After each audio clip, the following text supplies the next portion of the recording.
Hi,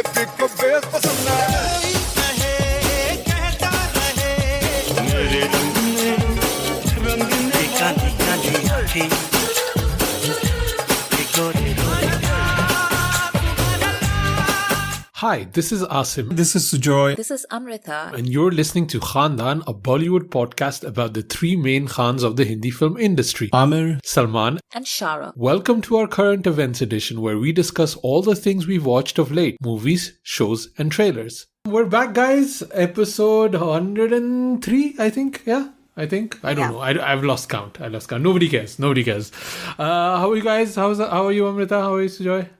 I'm knackered.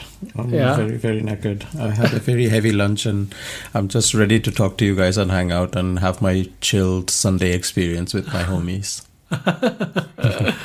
Yeah. What about you, Amrita? Yeah, pretty much the same thing, I don't know. I feel like everybody is low energy these days, even if you're okay personally, it feels like there's such a weight to the world right now that it doesn't feel like you're up for anything. We were talking about it with my wife that, even catching up is becoming difficult with friends because, what do you talk about? What have you done for the last months? Nothing. It's become increased. I'm lucky with some friends I have, we're all into crypto now. So we can be crypto bros together and talk about that. And with you guys, we can talk about, movie and Bollywood nonsense. But the friends that I don't necessarily share, one of these topics with, you just kind of don't catch up with anymore, and it's kind of a shame, right? Because otherwise we would go out for meals and it's just dragging for so long. It's becoming hard. And also, when I was promoting, tweeting the last few episodes, people are dying and you're tweeting about a podcast. I just feel so terrible, but it's I don't know. I want to give a shout out to Shehzad Irani because I just noticed today on Twitter, actually, because I don't go on Twitter that much these days because I just can't, because my timeline is basically just tons of people begging for help and then updating that their loved ones have passed away. Yeah. And it's just a little too much right now. And it just, I'm not even angry at this point. I'm just very sad every time I go on there. And today in the morning, I saw a comment by Shehzad, and he was giving a shout out to the podcast, and he was talking about how it's a period of time where he doesn't have to focus on the world outside, and it's like a hour of escapism for him in a week. And I really appreciated that because I have a lot of guilt about doing this stuff during this period. I think we all do, It feels like we should be 100% focused on what's happening to other people right now. And then we doing these other things. And I have my YouTube channel as well. And I've been doing these Twitter spaces for books with a friend of mine who's really into them. And I think that's about all that people can handle, they're just tuning in and zoning out. And if I can do that for you, then I'm really happy. And I know we are really happy to be able to do that. It's just, it's tough.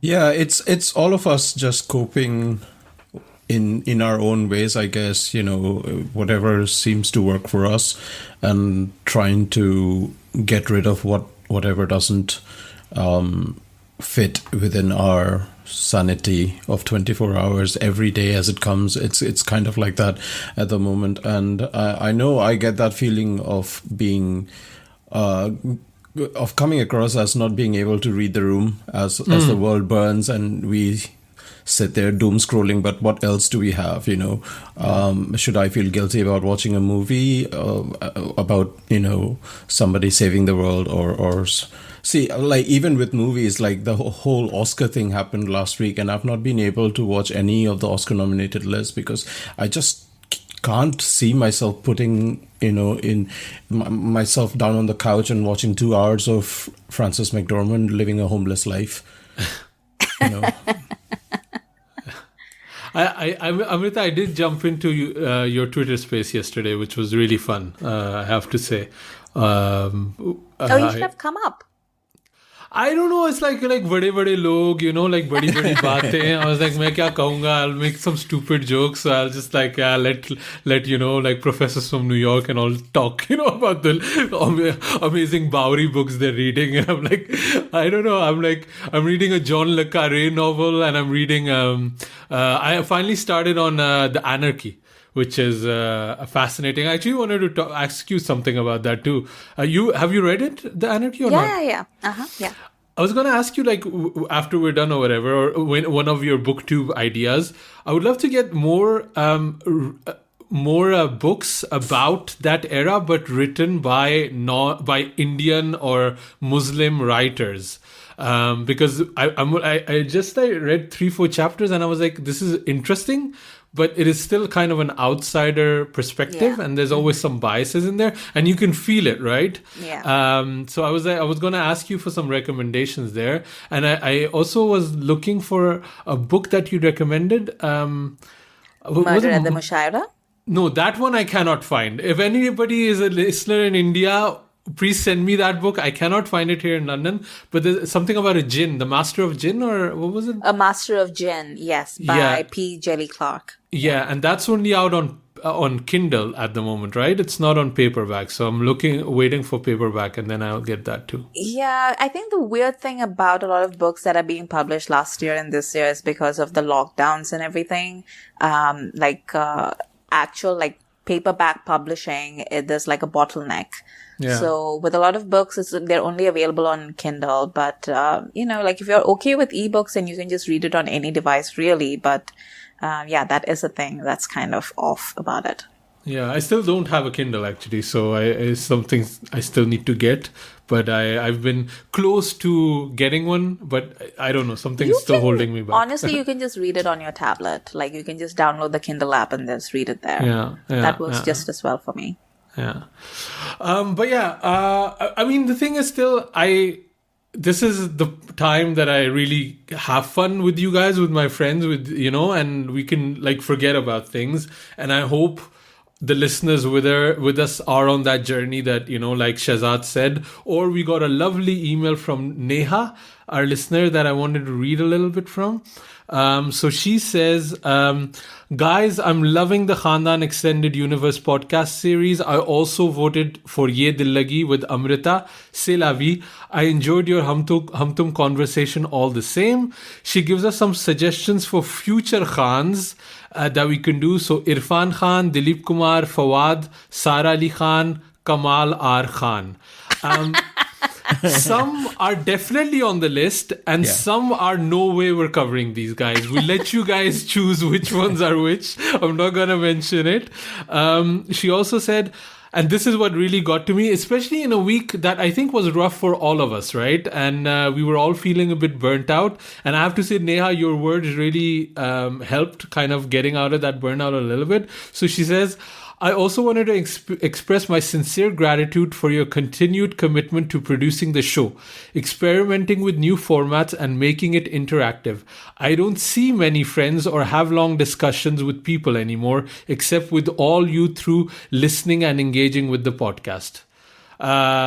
And then she gives her YouTube tag. I don't want to mention that. I don't know. You never know. I loved joining the live podcast for a bit and felt super fangirl excited when you answered my question and acknowledged my snarky comments. So, I mean, that line, and it's something that I hadn't thought about, that where she says she doesn't get to see many friends or have long discussions except through our podcast. That really struck a chord with me. It really kind of heartened me, and I was like, okay, even when you feel bad, you have this effect on people that you don't think about. And I thought that I really appreciate the email from Neha. If anybody has other kind emails to write or bad emails to write that then we can make fun of, drop us one at youpodcasting@gmail.com. Also, thank you to all who joined the Instagram live, and it was kind of very, very disorganized because obviously I was hosting, and we did kind of discuss that we are feeling kind of burnt out, especially with how things are with the world, and but also very, very kind comments, but we could not read them later, but whilst we were chatting, I saw a few comments about, just don't do. We should take a break if we need to feel, if we feel the need to take a break. And I feel the love and the warmth from this very engaging Khandaan family, not just us three, but also those who listen to us actively over the last 1 year or so. That has been the only fuel that has kept us going. So thank you to all who listen to us and, write to us and engage with us. And thank you. We just do it for you guys. Yeah, I think like last year we all had the hope that this would end in maybe like 6 months or something. Yeah. That's literally like, that's not going to happen. So I don't even know if this is going to be over by next year, honestly. So I just want to thank everyone for tuning in. I want to thank Neha for writing that lovely letter. Like, that was really, it's so nice to encounter kindness at a time like this. So I really appreciate that. And also, I want to point out that Neha said that she voted for Ye Dil Lagi. Yamini told me that she voted for Ye Dil Lagi. Rajat told me that he voted for Ye Dil Lagi. What I want to know is who the hell was voting for Hum Tum? Like, I feel like it was you two and like your friends. It was Russia all over again. Putin is a huge Hum Tum fan, by the way. He identifies himself with Karan. Yeah, very much so. Let's get the show started. Let's talk about a few of the things that we watched. Amrita, what you've been doing is fascinating to me. You want to give it a shot first? What have you been watching? I've been watching Chinese dramas. Not Korean, not Japanese, Chinese. Okay. It's good though. Like like a friend of mine, Pratibha, shout out to her if she's listening, but she told me, like, I was just asking for like random things that I could watch on YouTube. Like, that was literally my brief. I was like, I want to watch an Asian drama and I want it with subtitles and I want to be able to watch it on YouTube. Eventually it turned out that this particular one only had clips on YouTube and I ended up watching it on the Viki app. But it's called The Story of Yangshi Palace, and it is based on a real life incident, basically. So it's a story of this little palace maid who enters the Forbidden City to become a maid and investigate the death of her sister who has been murdered, and she doesn't know who did it and she wants to find out who it was. And then eventually she interacts with everybody and like all the people in the Forbidden City, and then she eventually becomes the Empress of China. And it's really epic in scope, and it is very well made. It's very emotional, and then people in the comments of that video on YouTube started talking about this other series called Rui's Palace of Love, and I was like, okay. Everyone was like, oh, that's amazing, that's lovely. So I watched that one, and it turned out to be the exact same story, except with like everybody's characters flipped. So all the heroes in Yangshi Palace were villains in Rui's Palace, and I was like, okay.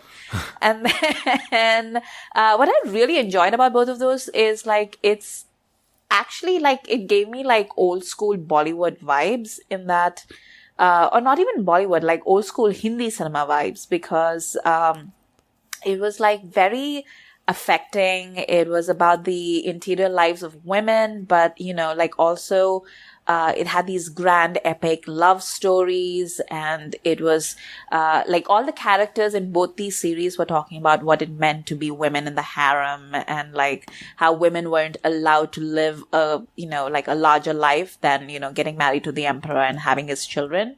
And then they were being despised for not having a bigger worldview when they were forced to basically live inside this palace and never leave it. So it was very interesting, the amount of stuff and philosophy that they were able to pack into this very streamlined story of, Yangshi Palace is about Yingluo finding revenge for her sister, her master, her son, like basically just revenging herself on everyone. मामा का चाचा का सबका बदला लेगा ला तेरा Faisal. That's literally what it is, except very refined and pretty and, gorgeously set. And then afterwards, I just fell down this rabbit hole of just all these other Chinese dramas. So there was Oh My General, General's Lady. There's a lot of general stuff going on. There's a lot of historicals in China, I guess, which made me wonder why India doesn't really do historicals. We apparently have just decided not to do those. And I don't get it because everybody in India keeps talking about our history and then we never do historicals, which doesn't make any sense to me. It's funny, I was having exactly the same thought. Did you see that video that the Italian Colosseum in Rome is going to do this interactive floor exposition where they're going to show how the fights used to happen in the Colosseum? It's kind of with video on the floor. It looks quite impressive. And I was like, man, we have so much history. All of the CGI of the world gets outsourced to, India and Philippines and Korea and stuff like that. Why can't we do this kind of stuff, make kind of history and tourism more attractive? It would be so cool.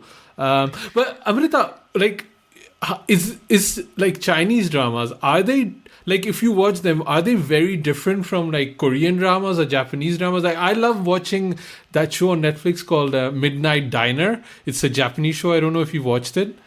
No, I haven't seen it. It's basically a midnight diner. People come in and they have their stories, and this guy is basically cooking them food. So cooking and stories, it's two of my favorite things. So it's quite sweet, but it has a very different vibe from Korean dramas. So how are Chinese dramas different? Is there cinematically different? What do they even look like? I've never seen one. I mean, cinematically, they're very well made. It's not they have poor production values or anything. They're really the ones that, I say that, but I'm really talking about Yangtze Palace and Rui's Palace. I definitely seen, Chinese dramas that have the Indian drama vibe, where everything is made out of cardboard. Yeah. Hey, Rashi. रसोड़ी में कौन था? So I've definitely seen a couple of Chinese dramas that have that same production vibe, but the ones that I'm talking about here, Yangtze Palace and Rui's Palace of Love, both of those have really great production values. I think the main difference is that Chinese dramas are a bit more circumspect in showing sex. So they're, in one of the dramas that I saw, this girl dresses up in a sexy outfit and it's literally she's covered from head to toe. You can only see her face. Is it like Bhagyashri and Maine Pyar Kiya? That's what I meant. There's a lot of this that just reminds me of old school Hindi cinema because I'm just what are you doing? But yeah, it's, I guess it's more conservative, I would say, than, Korean drama. And it's also, I think the interesting thing about Chinese dramas is that they really talk about gender in a way that I don't think, Korean dramas do. They really talk about what it means to be a man and a woman. In these very historical settings. And I'm just talking about historical ones. I haven't really watched any modern or contemporary set Chinese dramas, so I don't know how that differs. But the historical ones are actually really interesting. So that's Yangtze Palace? Is that what? YANXI, Yangtze. Okay. So I have a question to Amrita, though. Is it as good as Himgiri Kavir? Unfortunately, I have not watched that classic of international filmmaking, so I can't compare. Come on. Cool. So that's on YouTube you watched. No, the Wiki app you said, right? Is that yeah, so it's free with ads on the Wiki app if you want to watch that. You can watch it on the website. Or there are clips on YouTube with subs if you want to just see what it's about before you commit. Cool. Sujoy, let's move on to you. What have you been watching? I watched a lot of, again, like non-desi stuff. Mitchells versus Machines come to my mind, which was outstanding. I think that it came out of nowhere. I wasn't expecting it to be great because Netflix don't have that reputation of releasing good animated series. But this comes from the house of Sony Pictures Animation, who have also made Spider-Man Into the Spider-Verse, one of the best animated movies ever, and it also won the Academy Award, and I think this should be in the running for next year, but I mean, what even is Academy Awards anymore anyway? But yeah, it was quite a breath of fresh air. It's the animation style is like it's 2D merged with 3D, and it's a family story, so it's very much home entertainment. It's also has like a doomsday scenario that involves a Mark Zuckerberg kind of character. There's Olivia Colman sort of voicing an evil version of Siri. Yeah, it's got everything working for it, and it's got a really cross-eyed dog at the center of it, which is amazing. The payoff is really good in that one, yeah. Yeah, I watched it too because I mean, you know, when you're a parent, you're always kind of looking for some good entertainment that you can watch with the family. And this was actually on my radar. I think our friend Shah Shahid got a screener for this a couple of weeks before, and he reviewed it on his blog. And I was asking him, wait, is this already out? I've been waiting for it. He's like, no, I got a screener. It's going to come out like the next week. And as soon as it dropped, we watched it the same night. I agree with pretty much everything you're saying, Sujoy. I think I'm a little less positive on it because I do feel that it was a bit long. And I'm not sure if there's these two ideas. One is like these family of freaks or like weirdos, you know, misfits. Misfits, where the dad and the daughter don't get along anymore. That part I thought was really touching. But then there's also like this iRobot kind of world domination technology thing, which I don't exactly know how both of those things work together as a whole. Yeah. I mean, logistically, a lot of things are questionable here. Yeah. There is a scenario where everybody from different worlds get imprisoned in glowing cubes and get transferred into triangles. Yeah, there's a lot happening. There's a lot happening, and I'm not sure if everything needed to happen at the same time. Yeah. But I really enjoyed the ride of it, and I think, and it's also it's just good animation, so anybody can watch it. Although we watched it as a family, but I think it works for everybody, and that's kind of a sign for, you know, good animation. And I agree also with what you're saying. It's hit and miss, you know. Netflix is getting content every week, and you just don't know what's good and what's bad. But this is actually quite good, and it might be sad if people just kind of pile it with the other crap that Netflix brings out, and people miss out. So I also kind of wanted to shout out this movie, Mitchell versus the Machines, which is really fun. What else did you watch? I also watched something which the algorithm fed to me, like it was on my Fire TV splash page all week, which was Tom Clancy's Without Remorse, starring what's his name, Michael B. Jordan as John Clark or John Kelly. So for those who don't know, I don't read books at all, other than like academic stuff that I need to for my certifications and stuff. I just don't read, so I don't know about Tom Clancy, even like Pulp Fiction stuff, like Tom Clancy shit. So I did not know this was based on a book. Obviously, the name should have told me. But it was terrible. It was very predictable. It was like a B movie, and I felt sad for MBJ. He deserves way better than this. The action wasn't nice. The drama, the espionage angle, and all the mole and who crossed who, all of that is done so much better in so many movies. Like this felt like a 80s Hallmark movie made for I don't know, late night or something. It just felt terrible. I watched it too. Yeah. I think they called it Without Remorse because there's a lot of remorse after you watch this movie. Yeah. So they play. I wasn't as down on it as you guys were, but also it's getting like murdered by critics, this movie, right? Like it's got 41 on Metascore and like a 5 on IMDb.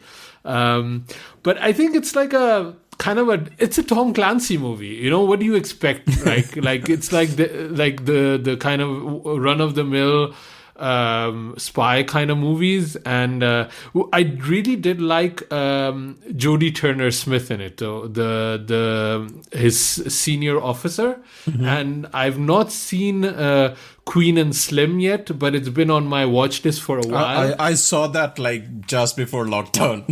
Yeah. How was it? Was it good? Oh, I can't remember, but it felt like a very well-made indie feature, but yeah. I just wasn't in the mood for it. But I knew what it was trying to say, and she was amazing in it. Yeah, and she's amazing in this too. And like Amazon has really spent a lot of money on it, and it feels like a Saturday afternoon dad movie, you know? You can just like walk away, come back, watch it in the background. But it's not great, but it's not as terrible as everybody's making out. Just because the performers are, if you like some of the performers, you can sit through the movie, and it's that kind of thing. Because I like Michael B. Jordan and I liked Jodie Turner-Smith. It kind of I kind of survived it, but the rest, it's like pretty much in 5 minutes you know who the bad guy is, right? And you know where this is going. Yeah, so, if a movie has Guy Pearce in Suits, he is the one. But also, there's also the plot of the dead wife in this, right, with the Lauren London. And it really reminded me of, remember when in Community, Abid was shooting with Annie, like his movie about the dead wife, and like she was she was like acting like she was the dead wife in a memory. I don't know if you know that scene. I just find that hilarious, and I kept thinking about that. Annie were doing that movie for Abid. Anything else you watched that you want to talk about? I quickly want to mention Nobody, that I watched, which has Bob Odenkirk playing like a very middle-aged, not active at all, just going by his boring life by day, and then shit hits the fan and he reveals his true colors. It is an amazing action movie directed by, I think I'm pronouncing it correctly, Ilya Naishuller, who also did Hardcore Henry with Charlton Copley a couple of years ago, that first-person action movie. So if you like action movies, I think this will be totally your jam. It's getting good reviews from everywhere, and rightfully so. And like I mentioned on the Insta Live, I really want a remake of this made in Bollywood with Anil Kapoor and Jackie Shroff playing the main characters in this movie. It is an amazing universe that is like John Wick. When the first one came out, we were all calling for explore the universe a bit more in the sequels and let's get to see some more hard-hitting action. I think I would love to see a crossover between Nobody and John Wick. It's amazing. I'm looking forward to that one. But I've not seen it yet. I'm looking forward to Nobody. And then one more thing that we both watched, right? Starstruck. Yes. Yeah. You first. Yeah. Amrita, have you heard of this show? Yeah. So I wanted to watch it, but I can't watch it because it's on iPlayer, and iPlayer literally never works anywhere. So I don't know, like it'll show up on one of my streaming sites, eventually, and then I'll watch it. Yeah, I really hope, because it's a small show, this is not going to get like a massive push like, Fleabag did or whatever. And I think I worry people might forget about it when it does land on your streaming services. But it's such a sweet show. If I just read the plot summary quickly, it's a millennial in London juggling 2 dead-end jobs and navigating the awkward morning after the night before when she discovers the complication of accidentally sleeping with a film star. And the stars Rose Matafeo, I think, how you pronounce her name? Yeah, Rose Matafeo. she's a New Zealand comic, right? And then Nikesh Patel, who I knew from Four Weddings and a Funeral, the TV adaptation, and he was also in Man Like Mubin. But I think more people might know him from Doctor Who or something like that. I've not watched Doctor Who, but he is such a good leading man, like in these rom-com type of things. And this is like, in a way, it's like Notting Hill meets Fleabag. And you would think it's the most standard kind of setup. Millennials don't know what to do with lives, and love and wake up Sid and all that kind of crap. But it's so hilarious. I just love New Zealand comics as a whole. Like, they have this very deadpan, dry delivery and leaning into like absurdism and surrealism. And I'm a huge fan of Flight of the Conchords and a few other things from there. And this just like I think I watched the trailer like you had, Amrita, and something was like, this is exactly what I need now. Because also they're like shooting in London, and I can't go that much in London, and I really miss my city. Oh, for sure, man. Like watching episode 1 and 2, them going out and hanging out, and I was like, I really miss going out, eating out, hang out with friends, and having the walk of shame, or like just waking up hungover. But all of that, but also like true what you mentioned about Notting Hill. Like, this very much felt like a Richard Curtis universe, but set in obviously 2020s, and like the comic lines are so sharp, and even minor characters like the agent played by Minnie Driver, you instantly remember all the epic lines, and those are so quotable. It also kind of reminded me of the HBO show Girls, but this has a more funny than less and very less cynical about it, which is exactly the thing that I was looking for, and it's really right for the release time when we are watching it right now. So I think they're already shooting season 2. So hopefully, it's going to expand, and you're going to be able to watch it, Amrita. But we binged the whole season in one sitting. We just watched the whole thing. That's pretty much. I stayed up till I started I'll just watch one episode, and it started, and it's just like 20 minutes or 25 minutes per episode, and there's only 6 episodes, and I was done by 1:30. It's like, oh shit. And it's one of those shows you laugh and you cry and you feel like touched, and you want these people to end up together. All of the emotions, sare emotions. It's really good. It's really very, very cool. Yeah. I watched one more thing that I want to talk about. I watched Mumbai Saga, guys. We're laughing at you, Asim.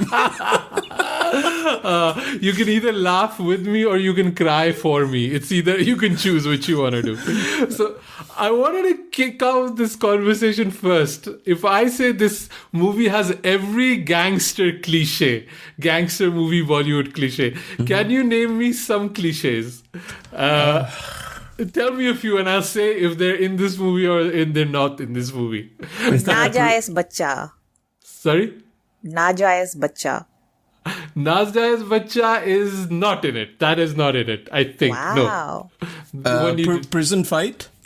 Prison Fight? Definitely. 100% Prison Fight. Dutch Angles? Oh my god. That's so many Dutch angles. Filter. Huh? Filter. Yellow. All yellow. Because it's Sanjay Gupta, obviously, right? Sabko jaundice hai. Yeah. Let me also tell you, this is set in real time, set in the past, and how Bombay become Mumbai, that kind of thing. It also has Bal Thackeray, a person playing Bal Thackeray in it. So, give me some more cliches. What else have you seen? You've seen Sarkar, you've seen Satya, you've seen Kaante, you've seen Gangs of Wasseypur, you've seen Once Upon a Time in Mumbai. Basically, you've seen this movie. Like, every cliche that you have in there is in this movie, but it then also has Imran Hashmi in it. Okay, so there must be an item number with a remix song of the late 90s or whatever. Yes, there is one. There's not a remix, but there's definitely an item song. Okay. So the movie is pretty much a poor street vendor rises up against the corruption. Of course. Then he has a mentor relationship with a politician who has a nefarious underworld connection. And then that mentor betrays him. And then he has to rise. Like, it's all of the cliches, right? Like, this is what you expect this movie to be. It's Vastav meets company via Agnipath. Yeah. And it's really, really funny because it also has like Pratik Babar, I don't know how he wants to have himself be called, who's playing John Abraham's brother. So they really take the saga part of the Mumbai Saga really seriously, because it's supposed to be like, I think 25 or 30 years, so every decade. So Pratik Babar, you see him as a kid and then he grows up, and you see him every 5 years, 7 years. So they send him first to boarding school, then they send him to London, then he comes back from London. And every time he changes his hulia a little bit. And it's hilarious. But remember in Four Lions, remember that scene in Four Lions where they send the guy to buy all of this stuff in the shops? Yeah. And he's like, did you buy it from the same shop? And it's like, yeah, I changed my face. I went with as a woman and I covered my face. That's what Pratik Babar, like, he comes up with a mustache and curly hair suddenly from London, and I was laughing so loud. It was so ridiculous. तो क्या movies के क्या connection निकालता है. And then the funny thing is also because this movie is set like from the 80s to 90s or something like that. And then you're in the 80s and suddenly Honey Singh shows up and you're like, what's going on? Like, Honey Singh is such a 2008 kind of thing. Like, not even 2008, 2014 or something kind of thing. And then you see him in 80 and like, it's really, really jarring and weird. And also like, this is like such a Sanjay Gupta problem, right? Like, because he loves like masculinity, like he really, he's into it like full on.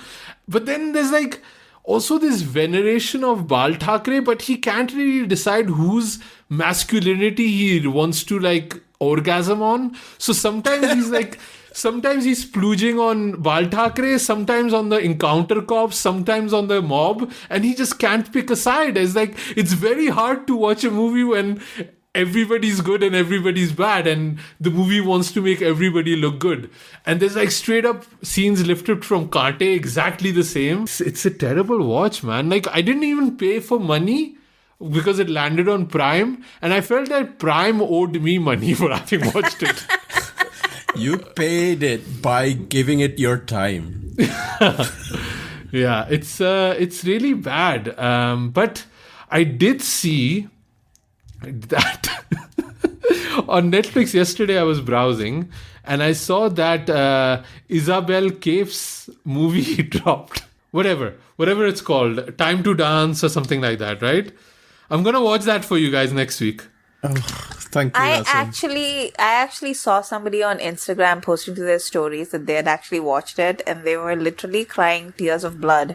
They were like, "This is the worst thing that I've ever seen in my life." Yeah, guys, I think we should all watch it. It's called Time to Dance. I think we should.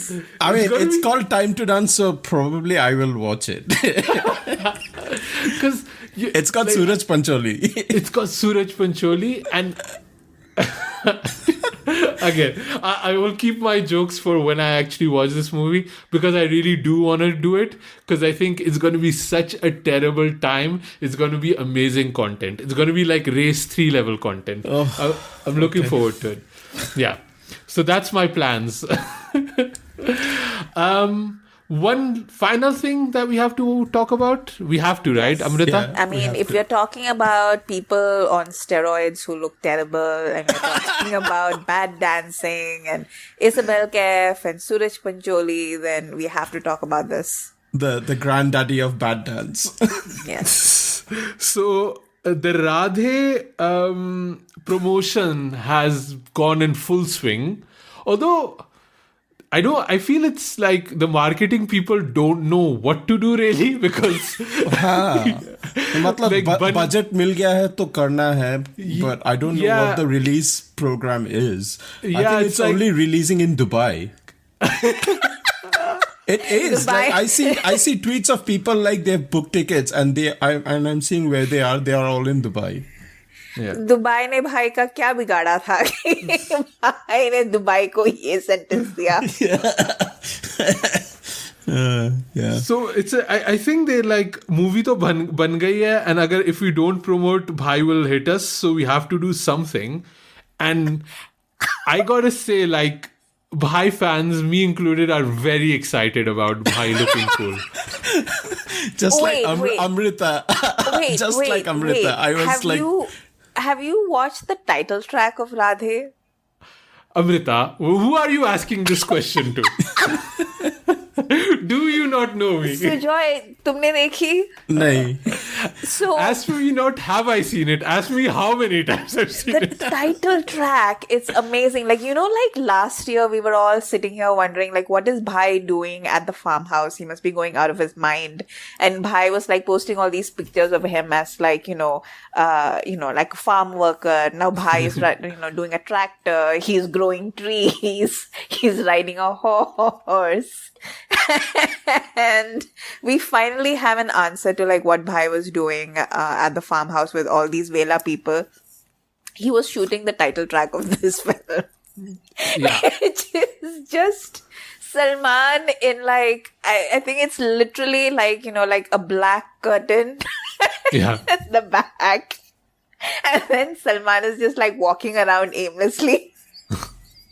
It's like, have you guys watched 8 Mile? Where like, Eminem is like recording his demo tape. It's like a small room with a mattress around it. That's where they shot this song. Like, and it's so, I've never, like, it's been, I don't know, like, I've seen some really terrible films that Salman's made, but I honestly have to say, like, not even in the 90s at his lowest have I seen production values this bad. Like, if you gave me like my phone and you gave me like a curtain and you said, shoot a music video, me having never shot a music video, I could do better than this thing. Like, what the hell was that?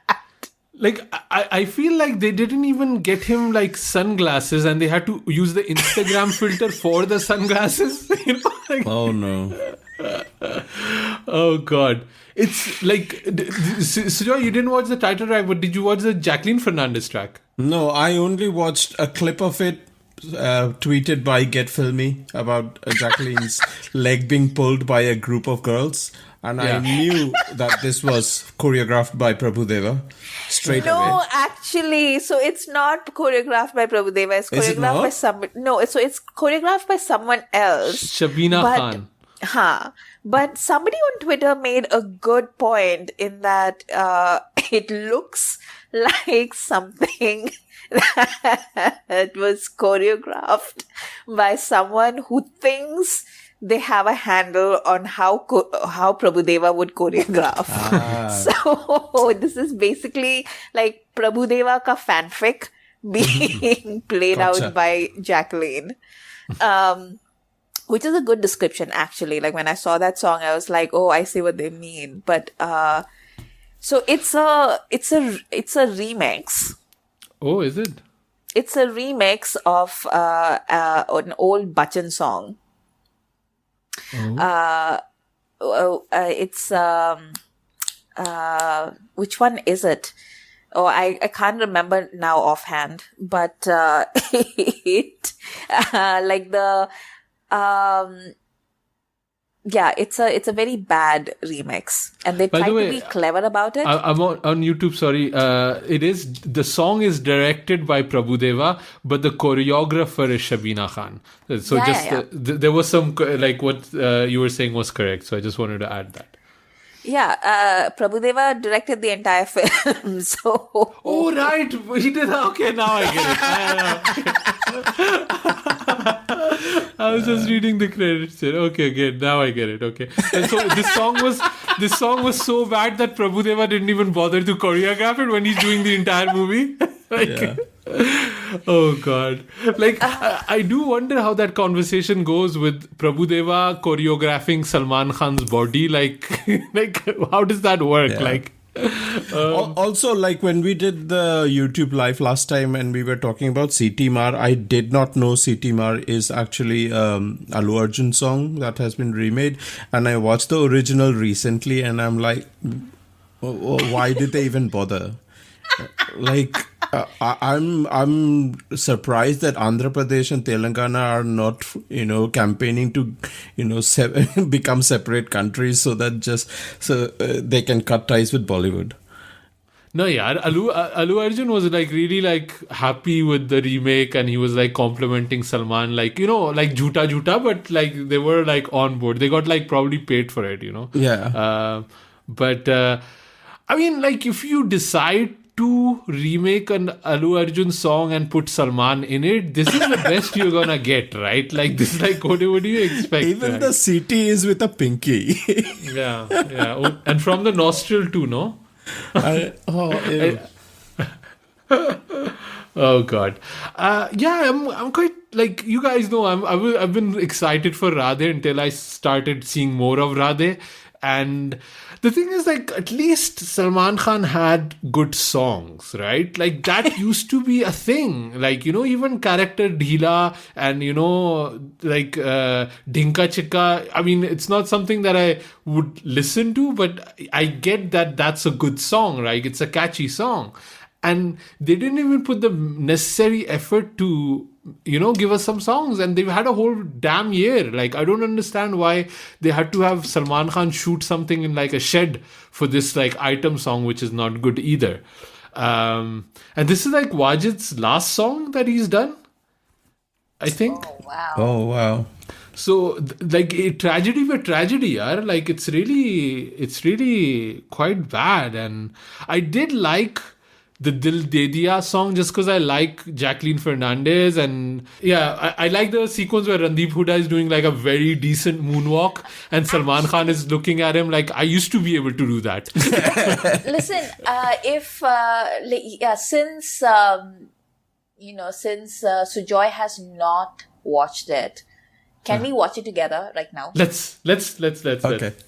Because I want Sujoy to like see it. Okay. Put it maybe on your phone. Let me know when you're... we're going to do this for the first time. Let's see how it goes. Wait. Don't play it now. Hold on. Okay, go. By the way, I really think that they thought that this clothes and wardrobe would be looking sexy. Or, they're probably going for like a Chikni Chameli kind of look, right? That's what they're going for, no? Yeah. It does not work on Jacqueline Fernandez, right? Also, yeah, it's a really weird outfit, but it's also like going back to Rekha basically. So I just remembered. So you listen to the song and you tell me, Sujoy, tell me if you know what song it is, because it's Pardesiya, right? Yeah, exactly. Yeah. Oh, right. Okay, let's play. That's got the strings, yeah. Thing on her head, like, why is that? That is like the worst. Like, she's a good-looking woman, but why does she have that thing on her head? Anyway, okay, go back. Positive about it. Look at the damn heels they put on her, man. Like, doing this choreography on those heels, I gotta always respect that, man. Like, how women do that. Like, I get a mooch when I'm walking around in, like, my Air Jordans. Like, how is she doing all this? But it's not a Tough Mudder competition. It's choreography, So apparently they shot this song for 14 days, and like poor Jacqueline at the end of it was apparently permanently disabled because she was like, I can't move. And I'm like, why? First of all, there's no reason for her to be wearing those shoes. Like this, it doesn't add anything. Yeah. And that outfit is generally you're barefoot when you wear that outfit. Yeah. So I'm just like, why? Why did you This outfit just looks like, in Hera Pheri when Paresh Rawal just takes out that, one of his renters was a runner Natak company and he brings out all the costumes. It just feels like that all the costumes came out from that room. Okay, play. Okay. why is Salman walking in with his hand on the head of that girl? Like, I don't know. Like, what is that? Like, I saw that and I was like, is it a hostage situation? Like, what is happening? Like, I was so Or confused. maybe he's helping her to identify someone. Yeah, but like, why is he walking in with his hand on her head? No, Salman is like, मैं तेरे को star बनाऊंगा. Bundila. Salman's like, तू मेरा GoPro है. It honestly looks like, I don't know, probably didn't reach you, Amrita, but there was like a viral clip of Boris Johnson dragging his girlfriend to church. Yeah. And this is what it reminded me of. But how did we skip the part where we have the like amputated Nagin dance that Jacqueline is doing? It's right now. We paused it just right now. Okay. Yeah. Okay, let's...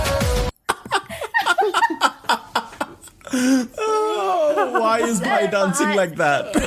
Why? In a way, it's like the most authentic dancing that he's done in years, because he's basically dancing like an uncle in a chamia bar, right? Like, that is exactly He's giving it how I his all. imagine. He's giving it his Yeah. all, right? It's like amazing characterization. Like, you thought about the psychology of the man. It's like, if I am a 56-year-old uncle and I'm in a bar, like, how will I dance? That's exactly how he would dance. A+. But By the way, also... you have to give him extra points that he's not doing any air humping like Amir did in Harfan Maula, though. You know? You have to give him credit for that. That's the Barjatia in him speaking. Yeah. Okay. Let's go again. Yeah, change. You know why though, right? Yeah, for sure. Man, Bollywood does Jacqueline Fernandez dirty, man. Like, I'm watching this and I'm like, poor girl, man. She does so much mehnat. I did like on that leg move that they did, like the other girl is like holding her feet, right? Because obviously it's slippery and you're like, you need to have like a counterweight, and it's like she's holding on to her dear life, because if she knows she screws this up, she's never going to be able to have a career in Bollywood anymore. Poor background dancer, man. Oh, man. Okay, go.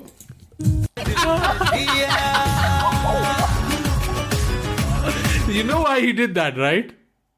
No, why tell did me. he Tell do me the that legend other of than- the Oh, leg. you guys are not in the psychology of why. I have to translate this for you guys. Oh, wow, the subtext.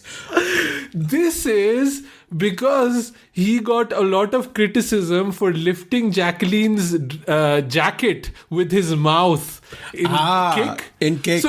जो make So it आता now है. he's doing, मैं भी दिखाऊंगा अपनी टांग, मैंने भी like leg work किया है थोड़ा, crunches किए, squats किए, like I've done my leg after 30 years of working out for the first time, so here are my calves. So it's like equal opportunity, showing things. That's what Bhai is doing. He's like, I'm okay with everybody being exploited. You should exploit my calves too. That's what it's happening.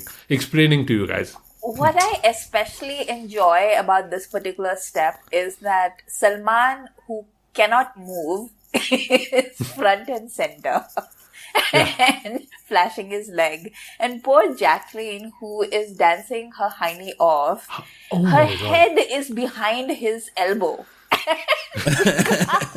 You can like barely see her face as she's dancing. But you have to admit that they understand that this is what the audience wants. Like, this is what Salman's audience wants. It's his leg. Like, they know. They want to see his leg. But Sujoy, man, no comments about Kamal Khan. Like, am I not even hearing like a impression of yours of doing this song in his voice? What's going on here, man? I'll come prepared next time. Okay. Okay, we still haven't come to the best part of the song. Okay, let's go.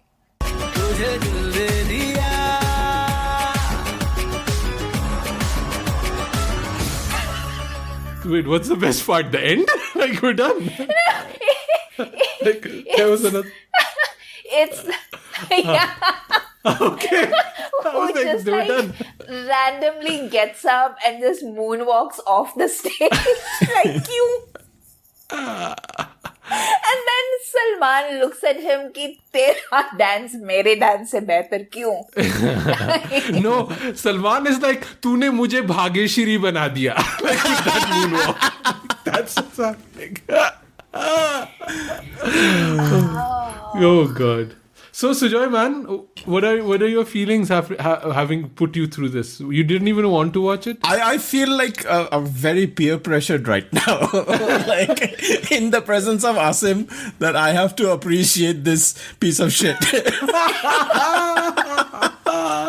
Oh God. Don't worry, Sujoy, you're with me, so you can hate on it. Thank you, Amrita. Oh God. Oh God. So, but the movie is coming out in like 4 days. Anybody getting a Z Plus subscription for this, or how does it? Has anybody even figured out how to watch this movie? You think I'm gonna watch this? Like, मेरी जिंदगी पहले से खराब बैठी है. Like, I'll watch this and I'll pay for it. Are you insane? मैं ये free में ना देखूं. Like, why would I pay for it? But Amrita, we are literally Khandaan podcast. Like, we have to watch this movie. Like, oh God. Amrita, by the way, have you still not watched Race 3? I still have not watched it. Oh my God. How do you get out of these things? I don't even understand. Like, you make good life choices, Amrita. I literally just wake up in the morning and say, I refuse. And that's it. I think we cannot top anything after this section of the podcast. So I think we should wrap it up here. Amrita, thank you for putting Sujoy through this. Where can people find you online, Amrita? You can find me on Twitter at AmritaIQ. I sometimes do book spaces now, so if that's something that interests you, then you can follow me, and then it's usually on the weekends. I also have a YouTube channel where I discuss books again, and that's called Amrita by the Book. And then you can find me here. Sujoy? I'm on Twitter and Instagram at 9e3k, and you can follow the Khandaan Podcast Instagram, where we will be interacting with all you guys again soon at Khandaan Podcast. I have like one more thing to plug, actually. I forgot. Go for it. I'm also going to be on a couple of podcasts coming up. So I'll be on the Swinging Palm Trees podcast about like 3 weeks from now. And that's just sort of a general life update sort of a thing. And I am also going to be on Your Best Book or Your Favorite Book podcast. And that's on the 20th of May. You can be a lovely person like Neha and drop us an email at youpodcasting@gmail.com. You can follow us on Twitter or on Instagram or on Khandaan. We're pretty much everywhere at this point. I'm at Asim Bernie. Our next episode will be our Amjad Khan themed episode, and we're going to be talking about Lavaris. So catch us there, and thanks for listening, guys.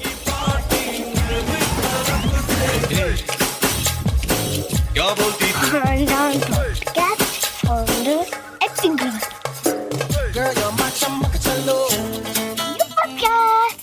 Thank you for listening to Khandaan, a Bollywood podcast. You can find us on your preferred platform from iTunes to Spotify and beyond. Don't forget to check out our YouTube channel where we host our live streams from time to time, and our Instagram account for announcement and clips.